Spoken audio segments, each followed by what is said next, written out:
हरिओम पिला माने सरस्वती साधारण विज्ञान सोपान द्वितीय भाग शिक्षा विकास समिति ओडिशा भुवनेश्वर 10 द्वारा प्रकाशित ए पुस्तकर कालांश को मु तुम मान स्वागत करुच्ची।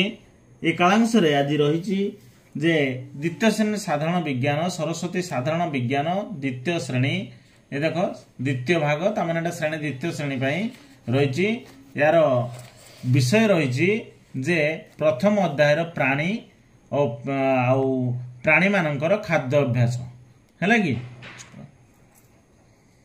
ताले प्राणी और प्राणी मानकर जो खाद्य अभ्यास आम पढ़ा कौन प्रथम अध्याय है या पूर्वर मु कौन कौन छाड़ी ना सजीव निर्जीव उद्भिदर श्रेणी विभाग उद्भिदर विभिन्न अंग कार्य उद्भिद आमर की काम लगे है कि तो आम उद्भिद बिना बंची पारिबा नहीं है कि तो प्रथम अध्याय आज रही प्राणी और प्राणी मानकर खाद्य अभ्यास देखिबा कौन पाठ रही प्राणी और प्राणी मानकर खाद्य अभ्यास ये सब तो पूर्व छाड़ी देछि यार प्रश्न उत्तर कर देछि है कि पृष्ठा 5 प्रश्न उत्तर पृष्ठा 8 प्रश्न उत्तर है कि एड़ा सब सार देछि बुझिलो कि तापर आसीबा हमर ए जो कौन पृष्ठा 15 प्रश्न उत्तर कर देछि प्रश्न उत्तर गुड़ी देख एगुड़ा कर देछि आसीबा पृष्ठा 16 प्राणी।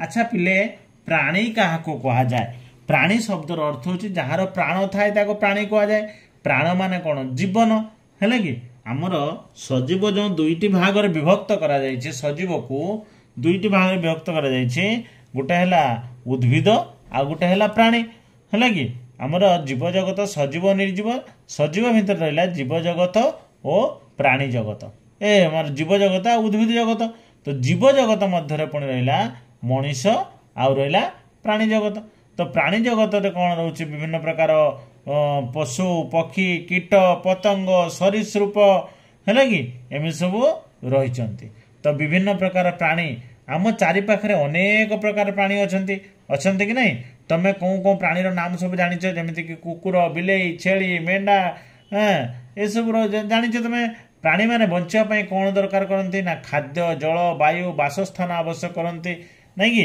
आम खाद्य जल वायु बासस्थान आवश्यक करूँ है कि स्तन्यपायी प्राणी केतेक प्राणी अच्छा पिला जन्म पर पिला माने माँ को क्षीर पीते आम हेलु स्तन्यपायी प्राणी आम छोट बड़े मनीष छुआ जो छोट छुआ जो जन्म होती माँ को क्षीर पीके आम बड़ होइचु तेणु ठीक से परी डॉल्फिन बिलेई गाई बादुड़ी कुकुर तिमी छेली हाथी एमाने सब होउचंती स्तन्यपायी प्राणी है कि हाथ पिठ स्तन्यपायी प्राणी एमाने हेले सब स्तन्यपायी प्राणी तो डॉल्फिन छोट माने तार छोट पिला जो जन्म हुए छोट हाँ डॉल्फिन बेबी जो जन्म होची से तार माँ क्षीर पीऊँची बिलेईर जो किटेन माने जो कैट किटेन बिलेई को कैट है कि तार छुआ मान किटेन कह जाए तो बिलेई छुआ मैंने ता माँ क्षीर पीती बाछुरी माँ गाई पाखु क्षीर पीती बादुड़ी छुआ मैंने क्षीर पीती कुकुर छुआ मैंने क्षीर पीती तिमी छुआ क्षीर पीए है छेली छुआ क्षीर पीए हाथी छुआ क्षीर पीए तो एमाने सब हेले स्तन्यपायी प्राणी है कि ताकू इंग्राजी में मामाल्स बोली कहती है अधिकांश स्तन्यपायी प्राणी मानकर 4 गोटी लेखाएं गोड़ और गोटे लेखाएं लांज थाए अधिकांश कथा कही समस्त कथा कही नाही है अधिकांश स्तन्यपायी प्राणी मानकर 4 गोटी लेखाएं गोड़ और गोटे लेखाएं लांज थाए जमी छेलीर 4टी गोड़ गोटे लांज हाथीर 4टी गोड़ गोटे लांज गाईर 4टी गोड़ गोटे लांज बिलेईर 4टी गोड़ गोटे लांज कुकुरर 4टी गोड़ गोटे लांज है आउ अधिकांश शरीर लोम पूर्ण थाए जमीती आमर छेलीर शरीर लोम अच्छी कि नहीं बिलेई शरीर लोम अच्छी कि नहीं गाई शरीर छोट छोट लोम अच्छी है कथा कुकुर लोम अच्छी है लोम पूर्ण केतेक देख पृष्ठा 17 केतेक मुंडरे 2टी लेखाएं सिंग थाए ये जमीती आम गाईर सिंग अच्छी छेलीर सिंग अच्छी नहीं कि एमाने निज छुआ को स्तन्यपान करती ये सब लक्षण गुड़िक देछि स्तन्यपायी प्राणी को चिन्हबार स्तन्यपायी प्राणी को चिन्हबार लक्षण मनीष एक स्तन्यपायी प्राणी है कि किंतु मनीषर सिंग ना कि लांज ना 4टी गोड़ ना 2टी गोड़ अच्छी ହେଲା, ଦୁଇଟି ହାତ, ଏମିତିକା କଥା। ମାଙ୍କଡ଼ ଏକ ସ୍ତନ୍ୟପାୟୀ ପ୍ରାଣୀ ମଧ୍ୟ, ନାଇଁ କି? ତାହେଲେ ସ୍ତନ୍ୟପାୟୀ ପ୍ରାଣୀ ବିଷୟରେ କ'ଣ ଜାଣିଲ ନା ଅଧିକାଂଶ ସ୍ତନ୍ୟପାୟୀ ପ୍ରାଣୀମାନଙ୍କର 4 ଲେଖାଏଁ ଗୋଡ଼ ଓ 1 ଲେଖାଏଁ ଲାଞ୍ଜ ଥାଏ। ଏମାନଙ୍କ ମଧ୍ୟରୁ ଅଧିକାଂଶଙ୍କ ଶରୀରରେ ଚର୍ମ ଲୋମପୂର୍ଣ୍ଣ, କେତେକଙ୍କ ମୁଣ୍ଡରେ 2ଟି ଲେଖାଏଁ ଶିଙ୍ଗ ଥାଏ। ଏମାନେ ନିଜ ଛୁଆଙ୍କୁ ସ୍ତନ୍ୟପାନ କରାନ୍ତି। ମଣିଷ ମଧ୍ୟ ଏକ ସ୍ତନ୍ୟପାୟୀ ପ୍ରାଣୀ, ହେଲା କି? ସ୍ତନ୍ୟପାୟୀ ପ୍ରାଣୀର ଉଦାହରଣ କ'ଣ ନା ସ୍ତନ୍ୟପାୟୀ ପ୍ରାଣୀର ଉଦାହରଣ ହେଲା ଡଲଫିନ୍, ବିଲେଇ, ଗାଈ, ବାଦୁଡ଼ି, କୁକୁର, ତିମି, ଛେଳି, ହାତୀ, ହେଲା। ତାପରେ ଆସ 17 ପୃଷ୍ଠାରେ ଆସିଲା ସରୀସୃପ ପ୍ରାଣୀ। ସରୀସୃପ ମାନେ ଏଇ ଯେମିତିକି ଏଣ୍ଡୁଅ, ଝିଟିପିଟି, କୁମ୍ଭୀର, ସାପ, କଇଁଛ। ସରୀସୃପ ଚିହ୍ନିବ କେମିତି? ଏହି ପ୍ରାଣୀମାନେ ଛାତିରେ ଭରା ଦେଇ ଯିବା ଆସିବା କରନ୍ତି। ଦେଖିଥିବ ନା ସାପ, କୁମ୍ଭୀର, ଝିଟିପିଟି, ଏଣ୍ଡୁଅ, କଇଁଛ ଏମାନେ ସବୁ ଛାତିରେ ଭରା ଦେଇ ଯିବା ଆସିବା କରନ୍ତି। କେତେକ ସରୀସୃପଙ୍କର 4ଟି ଲେଖାଏଁ ଗୋଡ଼ ଅଛି। ଏ ଯେମିତି କାହାର? କଇଁଛର 4ଟି ଗୋଡ଼ ଅଛି, କୁମ୍ଭୀରର 4ଟି ଗୋଡ଼ ଅଛି, ଝିଟିପିଟିର 4ଟି ଗୋଡ଼ ଅଛି, ଏଣ୍ଡୁଅର 4ଟି ଗୋଡ଼ ଅଛି, ଅଛି ନାହିଁ? ତ କେତେକ ସରୀସୃପଙ୍କର 4ଟି ଲେଖାଏଁ ଗୋଡ଼ ଅଛି। ସାପ ସରୀସୃପ ହେଲେ ମଧ୍ୟ ଏହାର ଆଦୌ ଗୋଡ଼ ନାହିଁ।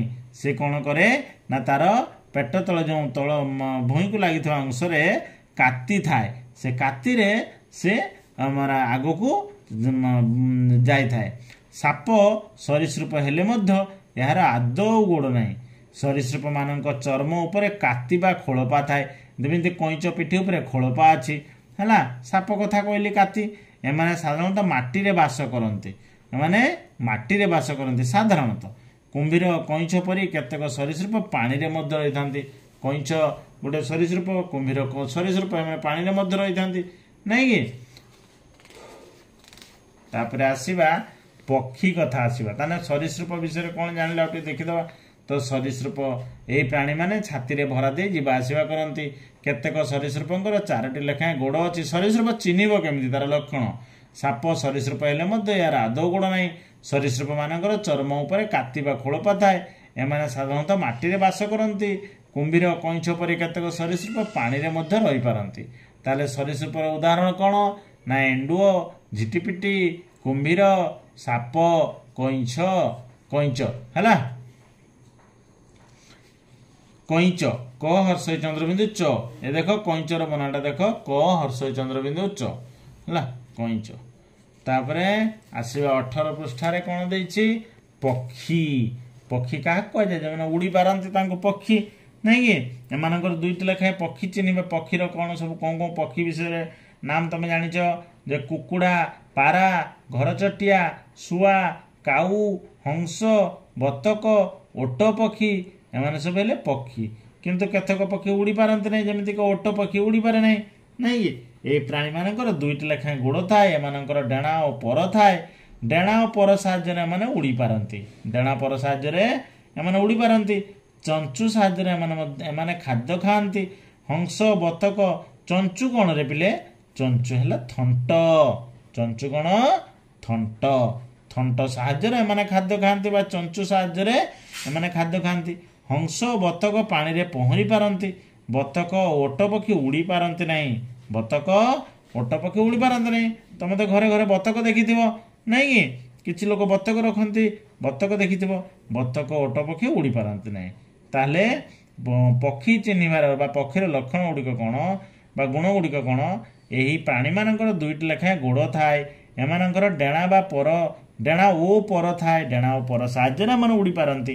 ଚଞ୍ଚୁ ସାହାଯ୍ୟରେ ଏମାନେ ଖାଦ୍ୟ ଖାଆନ୍ତି। ହଂସ ଓ ବତକ ପାଣିରେ ପହଁରି ପାରନ୍ତି। ଚଞ୍ଚୁ ତ କହିଦେଲେ ଥଣ୍ଟ। ବତକ ଓ ଓଟ ପକ୍ଷୀ ଉଡ଼ି ପାରନ୍ତି ନାହିଁ। ତାହେଲେ ପକ୍ଷୀର ଉଦାହରଣ ସବୁ କ'ଣ ନା କୁକୁଡ଼ା, ପାରା, ଘରଚଟିଆ, ଶୁଆ, କାଉ, ହଂସ, ବତକ, ଓଟ ପକ୍ଷୀ। ଏବେ ଏସବୁ ଗଲା। ତାପରେ ଆସିବା ଆମେ ଜଳଚର ପ୍ରାଣୀ ଉପରେ ନା। ଜଳଚର ପ୍ରାଣୀର କଥା କ'ଣ କହିଛି ଦେଖିବା। ଜଳଚର ପ୍ରାଣୀ କାହାକୁ କୁହାଯାଏ? ଯେଉଁ ପ୍ରାଣୀମାନେ ଜଳରେ ବାସ କରନ୍ତି ତାଙ୍କୁ ଜଳଚର ପ୍ରାଣୀ କୁହାଯାଏ, ନାଇଁ କି? ପୃଷ୍ଠା 19ରେ। ତ ଜଳଚର ପ୍ରାଣୀ ଯେମିତିକା ତାରକା ମାଛ, ଷ୍ଟାରଫିସ୍, ଅକ୍ଟୋପସ୍, ରୋହି ମାଛ, ଡଲଫିନ୍, ତିମି, ଆହୁରି ଯେତେ ପ୍ରକାର ପାଣିରେ କଙ୍କଡ଼ା, ହେଲା, ବିଭିନ୍ନ ପ୍ରକାର ମାଛ ସବୁ। ଖାଲି ଗୋଟିଏ ମାଛ ନା, କେତେ ପ୍ରକାର ମାଛ, ହେଲା। ଏମାନେ ହେଲେ ଜଳଚର ପ୍ରାଣୀ। ଏହି ପ୍ରାଣୀମାନେ ସର୍ବଦା ପାଣିରେ ବାସ କରନ୍ତି। पानी बाहर करदेले एमाने मरी जाती है कि एमाने पानी रे पहरी जीवा आसवा करती। माछ एक जलचर प्राणी माछर गोड़ बदल रे डाणा थाए डाणा से दिग परिवर्तन करुच्ची आगक पहरुची अधिकांश माछ देहरे काति थाए नहीं कि तिमी और डॉल्फिन स्तन्यपायी प्राणी हेले मध्य जल रहती से पानी भितर जल भितर रहीकि पिला को स्तन्यपान करती पिला जन्म करती। तिमी और डॉल्फिन स्तन्यपायी प्राणी हेले मध्य जल रहती। तेबे जलचर प्राणीर लक्षण कौन बा केमिति चिन्हिबे से जल रहती ना साधारण देखो से जल ही रहती स्थल आसिले बंची पारिबे नहीं स्थल बंची पारिबे नहीं है। ये प्राणी मैंने अल्प समय बंचे बेसी समय बंची पारिबे नहीं। ये प्राणी मैंने सर्वदा पानी रे रहती सर्वदा सब बेले प्राणी रे बास करती पानी रू बाहर करदेला मैंने मरी जाती एमाने पानी रे पहरी जीवा आसवा करती। माछ एक जलचर प्राणी माछर गोड़ बदल रे डेणा थाए अधिकांश माछ देहरे लांज माने काति थाए माछ ता लांजर दिग परिवर्तन कर जानिछ तो। तिमी और डॉल्फिन स्तन्यपायी प्राणी हेले मध्य जल रहती। उभयचर प्राणी उभय माने जल भी रहती स्थल भी रही पारे स्थल भी रहती जल भी रहती तांकू उभयचर प्राणी कह जाए। उभय जल और स्थल रहती। न्यूट से कईछ भाया है बेंग सालामांडर है सालामांडर यही प्राणी माने उभय जल और स्थल विचरण करिपारंती। एमानक चर्म पतला एवं ताहा साधारणतः ओदालिया और लालुआ खसरिकी जीवे पानी रे स्थल भाग भी रही पारे माटी फाटी पशिकी। एमानकर दुई गोड़ दुई जोड़ा गोड़ थाए दुई जोड़ा माने जोड़े माने केते दुईटा जोड़े माने होची दुईटा सेरक आउ जोड़े हेने आउ दुईटा माने केते दुई जोड़ा माने चारोटी है। एमानकर दुई जोड़ा गोड़ थाए अधिकांश उभयचर निजर परदायुक्त पाद द्वारा पानी रे भल भाव में पहरी पारती। जमी तुम देख आमर परदायुक्त पाद माने कौन ये कईछर पाद गुड़ाक सब थाए नहीं कि अलिब्रेडले जो बड़ बड़ कईछ गुड़ाक सब थाए एमती आमर बतकर पादर देख हंसर पाद देख से सब पानी रे पहरिया सुविधा है किंतु हंस बतक से पक्षी है कि से जलचर स्थल जल पहरती किंतु राति हेले स्थल रहती किंतु आमर बेंग बेंगर पाद देख केमितिका एमती तो सेगुड़ाक सब थाए ना परदायुक्त पाद थाए पानी रे भल भाव में पहरिया सुविधा हुए। ताले आमर उभयचर प्राणी यही प्राणी माने उभय जल और स्थल विचरण करिपारंती। एमानक चर्म पतला एवं ता साधारणतः ओदालिया और लालुआ एमानकर दुई जोड़ा गोड़ थाए अधिकांश उभयचर निजर परदायुक्त पाद द्वारा पानी रे भल भाव में पहरी पारंती। उभयचर प्राणी उदाहरण न्यूट सालामांडर बेंग है।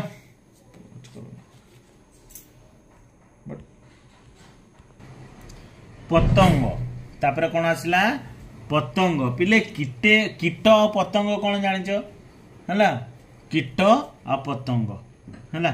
तो पतंग कौन कीट माने उड़ी पारंती नहीं पतंग उड़ती है। पतंग चिन्ह केमिति पतंगर 6टी गोड़ तो निश्चित रही है पतंगर 6टी गोड़ रही जमीतिका देख माछी गोटे पतंग महुमाछी प्रजापति उकुणी छारपोकटा कौन आमर ओडस जेटा कहती छारपोक है ओडस बेडबग ता कहते बेडबग असरपा मशा पिंपुड़ी गोबर पोक है एगुड़ा सब है पतंग कारण एम उड़ी पारती। एमानकर पतंग मानकर 6टी लेखाएं गोड़ थाए एमानकर शरीर मुंड छाती और पेट एपरी 3 भाग विभक्त होता है। तांको शरीरटा 3टा पार्ट रे थाए प्रथम पार्ट होची मुंड तापर पार्ट है छाती तापर है पेट है। ये देख आमर महुमाछी को भी लक्ष्य कर प्रथम है मुंड मझीटा है छाती तलाक है पेट।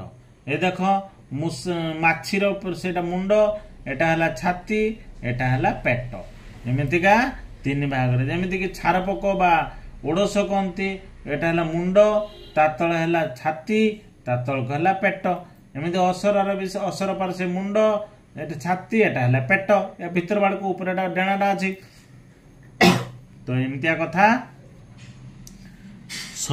पतंग मानकर शरीर मुंड छाती और पेट एपरी 3 भाग विभक्त होता है।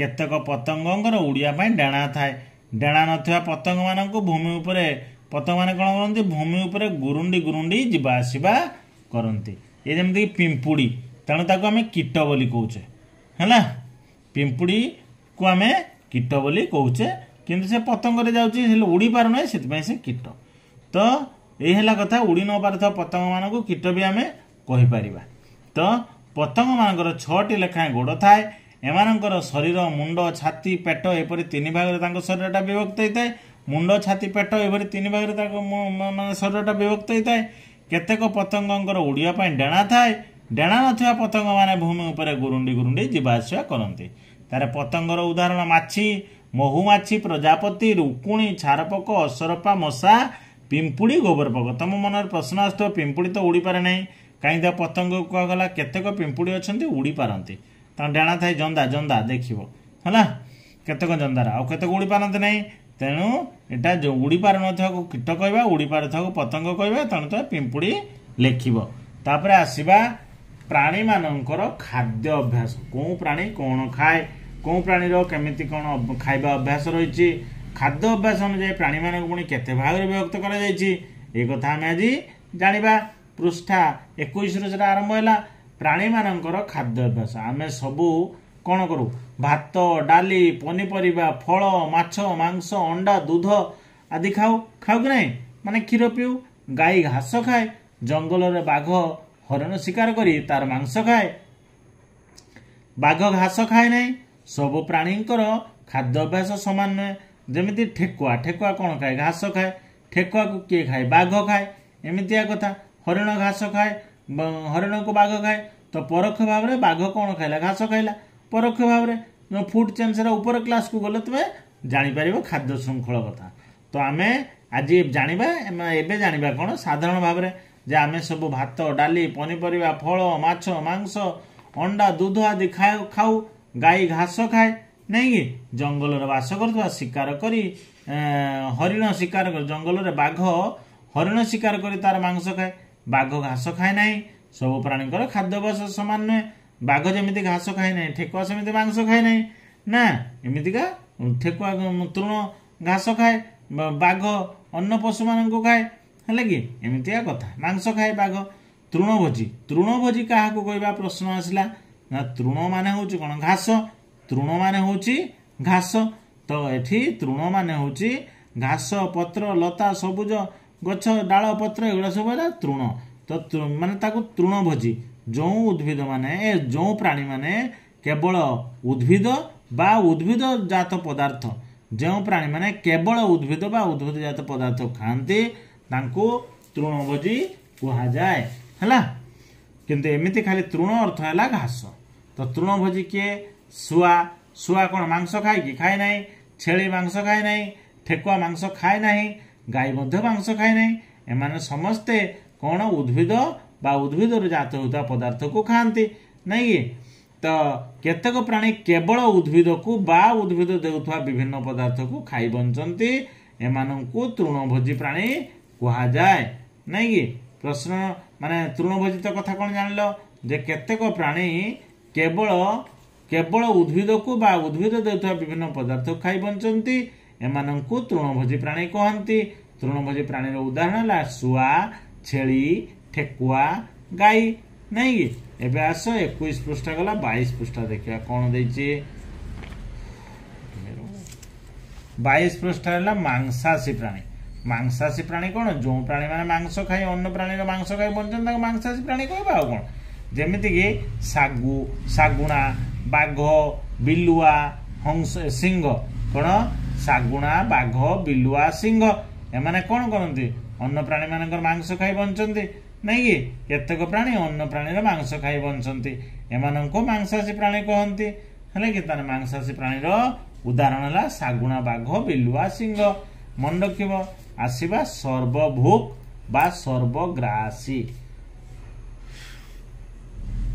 सर्वभोग बा सर्वग्रासी सर्वभोग कौन आमे हेलो सर्वभोग आमे मनीष है सर्वाहारी है आमे माछ मांस अंडा ता सहित क्षीर पनीपरिया फल माने प्राणी जात पदार्थ बा प्राणी को भी खाऊचु प्राणी को खाऊचु केमितिका ଛେଳି ମାଂସ, କୁକୁଡ଼ା ମାଂସ, ବତକ ମାଂସ, ଏମିତି ସେମିତି ଆମେ ମାନେ ଚିକେନ, ମଟନ, ମାଛ ଖାଇବା ସହିତ କ୍ଷୀର ମଧ୍ୟ ଖାଉଛୁ। ତା ସହିତ ଆମର ଭାତ, ଡାଲି, ତରକାରୀ, ଫଳ, ଶାଗ ଏମିତି ସବୁ ଆମେ ଖାଉଛୁ। ତ ସବୁ ପ୍ରାଣୀ ବା ପ୍ରାଣୀଜାତ ପଦାର୍ଥ ଏବଂ ଉଦ୍ଭିଦ ଏବଂ ଉଦ୍ଭିଦଜାତ ପଦାର୍ଥ ଆମେ ଖାଉଛୁ। ସର୍ବଭୁକ୍, ତେଣୁ ଆମେ ହେଲୁ ସର୍ବଭୁକ୍ ବା ସର୍ବଗ୍ରାସୀ। ଠିକ୍ ସେହିପରି ସର୍ବଭୁକ୍ ବା ସର୍ବଗ୍ରାସୀ କ'ଣ ମାନେ କାଉ, ଗୁଣ୍ଡୁଚି ମୂଷା, କୁକୁଡ଼ା, ବିଲେଇ, କୁକୁର କେତେକ ପ୍ରାଣୀ ଉଭୟ ଉଦ୍ଭିଦ ବା ଉଦ୍ଭିଦ ଠାରୁ ମିଳୁଥିବା ପଦାର୍ଥ ଓ ଅନ୍ୟ ପ୍ରାଣୀର ମାଂସ ଖାଇ ବଞ୍ଚନ୍ତି। ଏମାନଙ୍କୁ ସର୍ବଭୁକ୍ ବା ସର୍ବଗ୍ରାସୀ ପ୍ରାଣୀ କୁହାଯାଏ। ହେଲା, ତାପରେ ଆସିବା ଅଭ୍ୟାସ ପ୍ରଶ୍ନ ଉତ୍ତର। 24 ପୃଷ୍ଠାରେ ପ୍ରଶ୍ନ ଉତ୍ତର ରହିଛି କ'ଣ? ଠିକ୍ ବାକ୍ୟ ଗୁଡ଼ିକ ପାଖରେ ଠିକ୍ ଚିହ୍ନ ଓ ଭୁଲ ବାକ୍ୟ ଗୁଡ଼ିକ ପାଖରେ ଭୁଲ ଚିହ୍ନ ଦିଅ। ଆଚ୍ଛା, ତିମି ସ୍ତନ୍ୟପାୟୀ ହେଲେ ମଧ୍ୟ ପାଣିରେ ରହେ। ତିମି ସ୍ତନ୍ୟପାୟୀ ହେଲେ ମଧ୍ୟ ପାଣିରେ ରହେ। ଉକ୍ତିଟି ଠିକ୍ ଅଛି। ଆମେ ବିଷୟ ପଢ଼ିଗଲୁ, ଦେଖେଇ ଦେଉଛି ଦେଖ। ତିମି ସ୍ତନ୍ୟପାୟୀ ହେଲେ ମଧ୍ୟ ପାଣିରେ ରହେ। ଦେଖ, ସବୁବେଳେ ନିଜେ କନଫର୍ମ ହବ।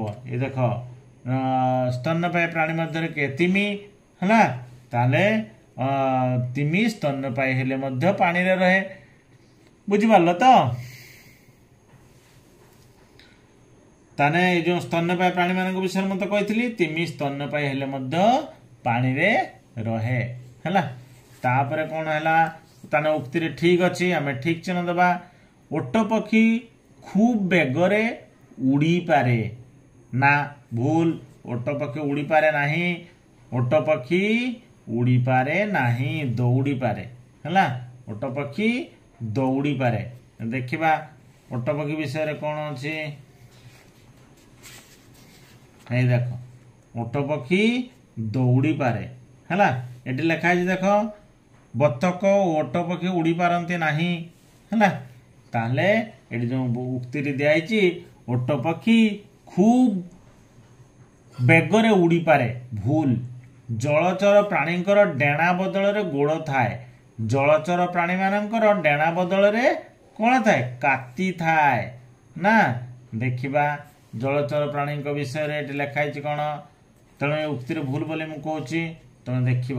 ହେଲା, এই যে ଜଳଚର ପ୍ରାଣୀମାନଙ୍କର କ'ଣ ଥାଏ ନା, ଏଇ ପ୍ରାଣୀମାନେ ସର୍ବଦା ପାଣିରେ ବାସ କରନ୍ତି। ପାଣିରୁ ବାହାର କରିଦେଲେ ଏମାନେ ମରିଯାଆନ୍ତି। ଏମାନେ ପାଣିରେ ପହଁରି ଯିବା ଆସିବା କରନ୍ତି। ମାଛ ଏକ ଜଳଚର ପ୍ରାଣୀ। ମାଛର ଗୋଡ଼ ବଦଳରେ ଡେଣା ଥାଏ। ଦେଖ, ଗୋଡ଼ ବଦଳରେ ଡେଣା ଥାଏ।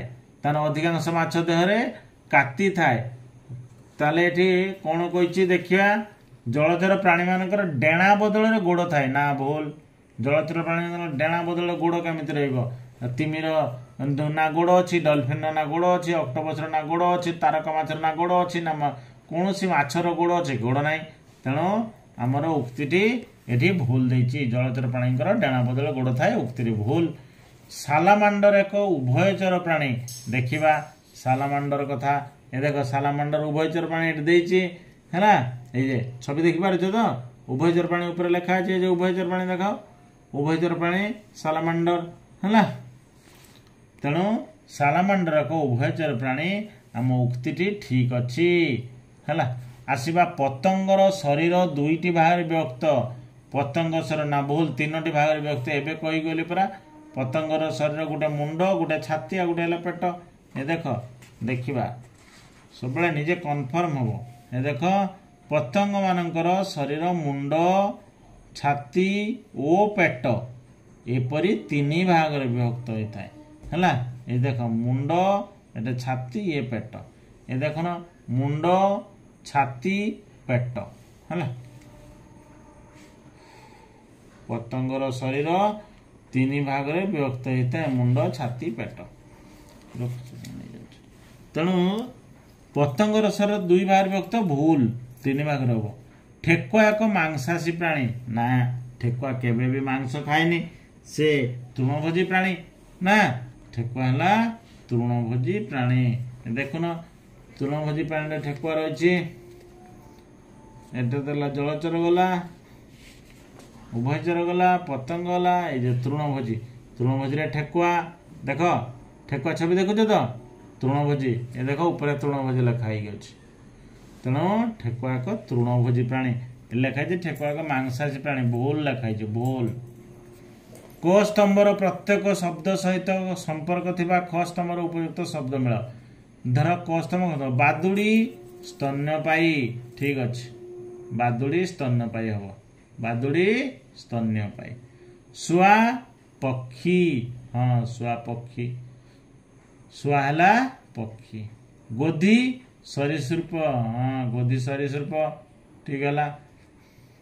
ତାପରେ ନିଉଟ ଉଭୟଚର, ନିଉଟ ହେଲା ଉଭୟଚର ହେଲା।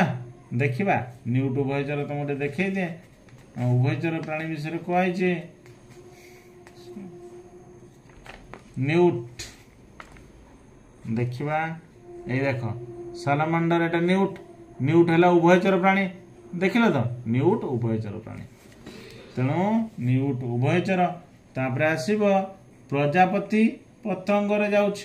ମୁଁ ଟିକେ ଉପରକୁ ଦେଖେଇ ଦେଇଛି ତୁମକୁ ବହିରେ, ଦେଖିବ ପ୍ରଜାପତି ପତଙ୍ଗରେ ଗଲା। ଏଇ ଦେଖ ପ୍ରଜାପତି, ଇଏ ଗଲା ପତଙ୍ଗରେ, ପ୍ରଜାପତି ପତଙ୍ଗରେ ଯାଉଛି। ତାର ଶରୀରକୁ 3 ଭାଗରେ ବିଭକ୍ତ କରାଯାଇଛି। ତାପରେ ଆସିଲା ଯେ ସିନ୍ଧୁ ଘୋଟକ। ସିନ୍ଧୁ ଘୋଟକ ମାନେ କଣ ଜାଣିଛ? ସି ହର୍ସ, যেটা ଆମେ କହୁ, କଣ ସି ହର୍ସ। হ্যাঁ, ସି ହର୍ସ ହେଲା ସିନ୍ଧୁ ଘୋଟକ। হ্যাঁ, ତାନେ ସିନ୍ଧୁ ଘୋଟକ ହଉଛି ଜଳଚର ପ୍ରାଣୀ। ଏଠି ଦେଇନାହିଁ ବୋଧେ, ଦେଖିବା ଜଳଚରରେ ଦେଇନାହିଁ ସେଟା। ହଁ ଏଟା ତ ଜଳଚର ନା, ଜଳଚର ସିନ୍ଧୁ ଘୋଟକର ଛବିଟା ଦେଇନାହିଁ ହେଲା। କିନ୍ତୁ ସିନ୍ଧୁ ଘୋଟକ ଜଳଚର ବା ସି ହର୍ସ যেটা କହନ୍ତି, ଜଳଚର। ନିମ୍ନଲିଖିତ ପ୍ରଶ୍ନ ଗୁଡ଼ିକର ଉତ୍ତର ଦିଅ। ସ୍ତନ୍ୟପାୟୀ ପ୍ରାଣୀଙ୍କର 2ଟି ଲକ୍ଷଣ ଲେଖ। କଣ କଣ ସ୍ତନ୍ୟପାୟୀ ପ୍ରାଣୀଙ୍କର 2ଟି ଲକ୍ଷଣ ଲେଖିବା? ତୁମ ଇଚ୍ଛା କଣ ଲେଖିବ କୁହ, ଆମେ ଟିକେ ବିଷୟ ଭିତରକୁ ପଳେଇ ଆସିବା। ସ୍ତନ୍ୟପାୟୀ ପ୍ରାଣୀଙ୍କର 2ଟି ଲକ୍ଷଣ ଲେଖିବା। ଲେଖିବା ସ୍ତନ୍ୟପାୟୀ ପ୍ରାଣୀଙ୍କର 4ଟି ଲେଖାଏଁ ଗୋଡ଼, ଗୋଟିଏ ଲେଖାଏଁ ଲାଞ୍ଜ ଥାଏ ହେଲା। ଆଉ କଣ କଣ ଗୋଟେ ଲେଖିବା,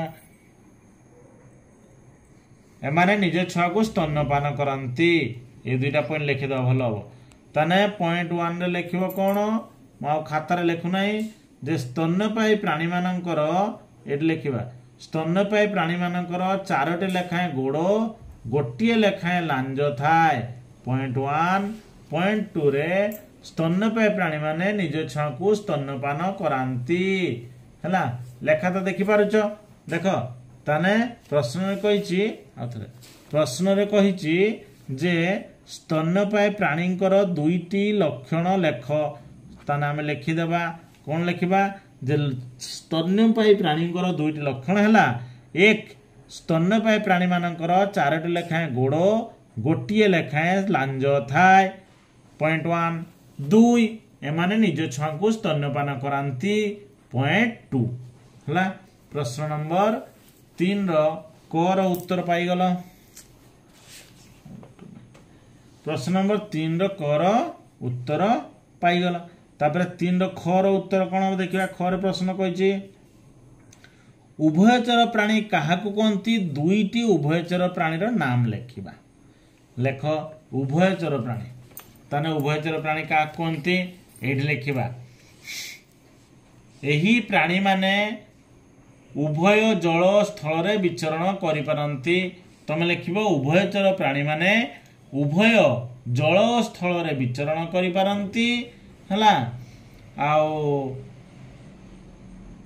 ଏମାନ ଆଉ କୋଉ ପଏଣ୍ଟଟା ଲେଖିବ, ଏଇଟା ଲେଖିଦିଅ। ଏମାନଙ୍କର ଚର୍ମ ପତଳା ଓ ତାହା ସାଧାରଣତଃ ଓଦାଳିଆ ଓ ଲାଳୁଆ।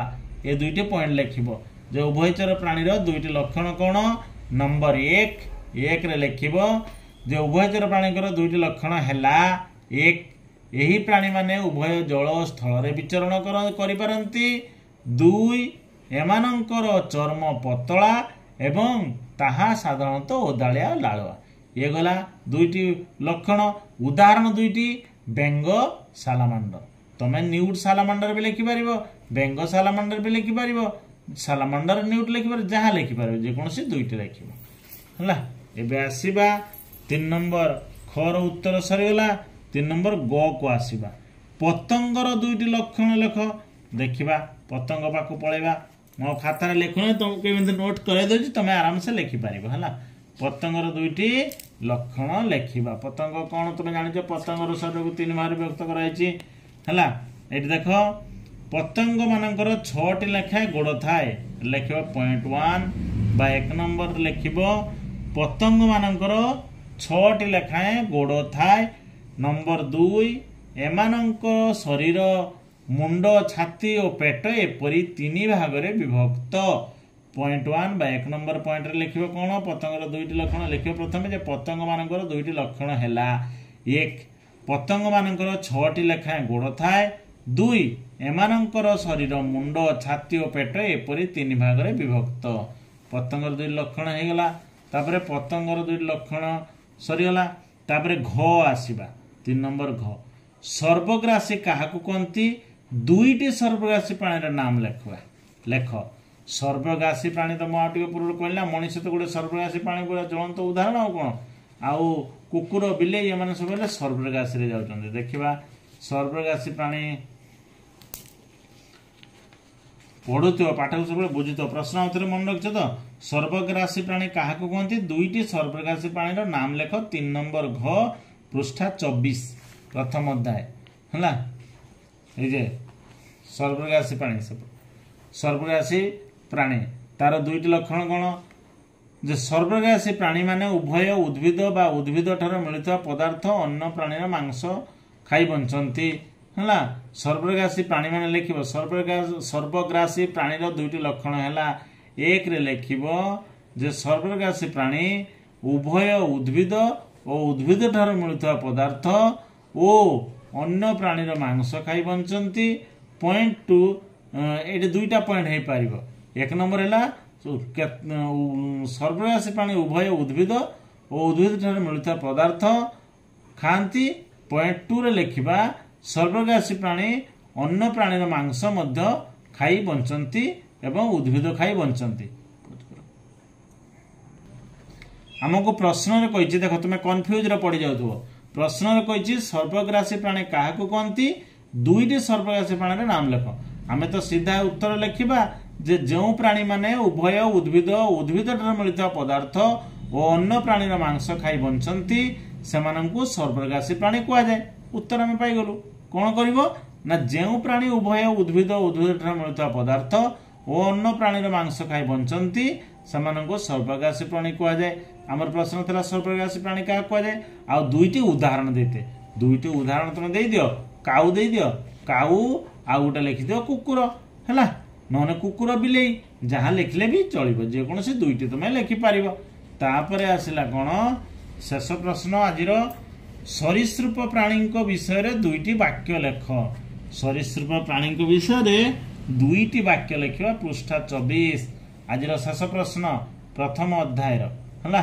तो सर्वग्रासी प्राणी विषय दुईटी वाक्य लिखा सर्वग्रासी प्राणी क्या कहुए सर्वभुक्ता बोली कहती है देख सर्वग्रासी प्राणी बा सर्वभुक जो प्राणी माने उभय उद्भिद उद्भिद ठार मिलुवा पदार्थ को खाई थांती एवं अन्य प्राणीर मांस खाई बंचती से सर्वग्रासी प्राणी कहुए एटा गला 3 नंबर प्रश्न घरे 3 नंबर घरे कही सर्वग्रासी क्या कहती दुईटी सर्वग्रासी प्राणीर नाम लेख एटा आम उत्तर कलु जे जो प्राणी माने उभय उद्भिद उद्भिद ठार मिलुवा पदार्थ और अन्य प्राणीर मांस खाई बंचती सर्वग्रासी प्राणी कहती कहुए आउ काऊ आउ कुकुड़ा बा गुंडीचु मशा बिलेई कुकुर बिलेई एमती जेकोसी दुईटी उदाहरण दब से सर्वग्रासी आज शेष प्रश्न थिला कौन मु भूल सर्वग्रासी आंसर कहीदे शेष प्रश्न था सरीसृप प्राणी विषय दुईटी वाक्य लेख सरीसृप मन पड़ू तो सरीसृप प्राणी विषय दुईटी वाक्य ये आमर कईछ साप है सरीसृप प्राणी है कुंभीर एम सब सरीसृप सरीसृप छाती भरा दे जाती मुझे बुझे देख सरीसृप प्राणी विषय दुईटी वाक्य लेखे ये प्राणी मैंने छाती भरा दे जावास करती तुम लिख सरीसृप प्राणी माने छाती रे भरा दे जीवा आसवा करती। नंबर 1 सरीसृप प्राणी माने छाती रे भरा दे जीवा आसवा करती हैला। सरीसृप मानक चर्म उपरे कातिबा खोलपा थाए। नंबर 2 सरीसृप प्राणी मानकर चर्म उपरे कातिबा खोलपा थाए। तो सरीसृप प्राणी माने छाती रे भरा दे जीवा आसवा करती। नंबर 1 सरीसृप प्राणी मानकर चर्म उपरे कातिबा खोलपा थाए। नंबर 2 प्रश्न थिला सरीसृप प्राणी विषय रे दुईटी वाक्य लिखिबा पई। आमे सरीसृप प्राणी विषय दुईटी वाक्य लिखिदेलु नहीं कि तेणु कौन कौन लिखिलु ना सरीसृप प्राणी विषय दुईटी वाक्य हैला। सरीसृप प्राणी माने छाती रे भरा दे जीवा आसवा करती। आउ नंबर 2 दुई नंबर सेकंड वाक्य होची सरीसृप प्राणी मानकर चर्म उपरे कातिबा खोलपा थाए। आ सरीसृप उदाहरण देखि पारछ। परवर्ती कालांश रहिछि द्वितीय अध्याय। आज आम प्रथम अध्याय पढ़िलु। प्रथम अध्याय देख पे ये पृष्ठा 24 प्रश्न उत्तर करदेली है। प्रथम अध्याय पृष्ठा 24 प्रश्न उत्तर करदेली। तापरे पछकू पछकू आसवा एगुड़ा सब सारी। तापरे पृष्ठा 15 मध्य प्रश्न उत्तर सारी देइछि पूर्वर। मो पूर्व वीडियो को देखिबो प्लेलिस्ट को जाइकी है। प्लेलिस्ट को सब देखुथिबो। तापरे एठी देख पृष्ठा 8 मध्य प्रथम अध्याय प्रश्न उत्तर कर देइछि पूर्वर है। पृष्ठा 8 कर देइछि। पृष्ठा 5 मध्य प्रश्न उत्तर कर देइछि पूर्वर है। ताने प्रथम अध्याय सरिला आजिका पई। तेणु प्रथम अध्यायर समस्त पाठ सरिला। कौन कौन सजीव निर्जीव उद्भिद और श्रेणी विभाग उद्भिदर विभिन्न अंग कार्य उद्भिद आमर की काम लगे प्राणी प्राणी मानकर खाद्य अभ्यास नहीं कि रोची। भगवान तुम मान मंगल करंतु। मन दे पढ़ा बड़ मनीष बनवा सब बापा माँ उपदेश माने चलवा है। सब उपदेश मान चलवा परीक्षा भल रेजल्ट कर। भगवान तुम मान मंगल करंतु। जय जगन्नाथ। मन दे पढ़ा बड़ मनीष बनवा।